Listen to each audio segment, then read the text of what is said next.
Hello viewers, আশা করি সবাই ভালো আছেন। Welcome back to our channel mission employment.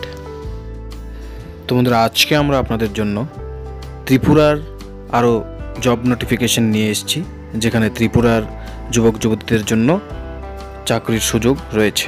তো আজকের জব নোটিফিকেশনটাতে Cholamandalam investment and finance company থেকে ভ্যাকেন্সিটা এসেছে, যেখানে পোস্টের নাম রয়েছে সেলস এক্সিকিউটিভ। এবার সেলস এক্সিকিউটিভ থেকে আপনারা বুঝতেই পারছেন এটা সেলসের কাজ, এবং প্রোডাক্ট যা রয়েছে তা হচ্ছে পার্সোনাল লোন এবং বিজনেস লোন। এবার কোয়ালিফিকেশন চাওয়া হয়েছে এনি গ্র্যাজুয়েট, যারা গ্র্যাজুয়েশন কমপ্লিট করে রেখেছেন তারা এখানে অ্যাপ্লাই করতে পারবেন পার্সোনাল লোন এবং বিজনেস লোন সেল করার জন্য সেলস এক্সিকিউটিভ হিসাবে। এবার এক্সপিরিয়েন্স চাওয়া হয়েছে এখানে মিনিমাম 1 বছর। যারা 1 বছরের অভিজ্ঞতা আছে ফিনান্স অথবা কোনো ব্যাংকিং সেক্টরে, তারা এখানে আবেদন করতে পারেন।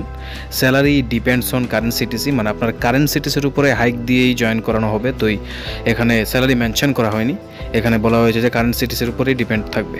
এবার লোকেশন, কোন কোন লোকেশনে রিক্রুটমেন্ট হবে? আগরতলা, কুমারঘাট এবং শান্তিরবাজার, এই 3টা লোকেশনের জন্য রিক্রুটমেন্টও করা হবে। ইন্টারেস্টেড ক্যান্ডিডেট যারা আছেন তারা কীভাবে অ্যাপ্লাই করবেন, এটা একটা বড় কোয়েশ্চেন থাকে সবার। তো আপনারা যারা সম্পূর্ণ ভিডিওটা দেখছেন তারা অবশ্যই বুঝতে পারবেন।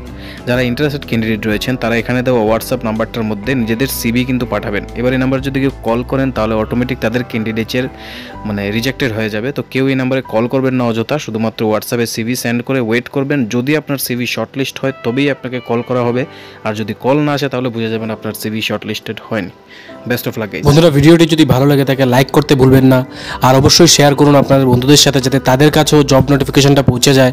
আর এমন ধরনের সরকারি এবং বেসরকারি জবের নোটিফিকেশন আপনার কাছে যাতে আমরা পৌঁছে দিতে পারি, আমাদের ইউটিউব চ্যানেলটিকে অবশ্যই সাবস্ক্রাইব করে বেল আইকনটিকে প্রেস করে রাখুন। ধন্যবাদ।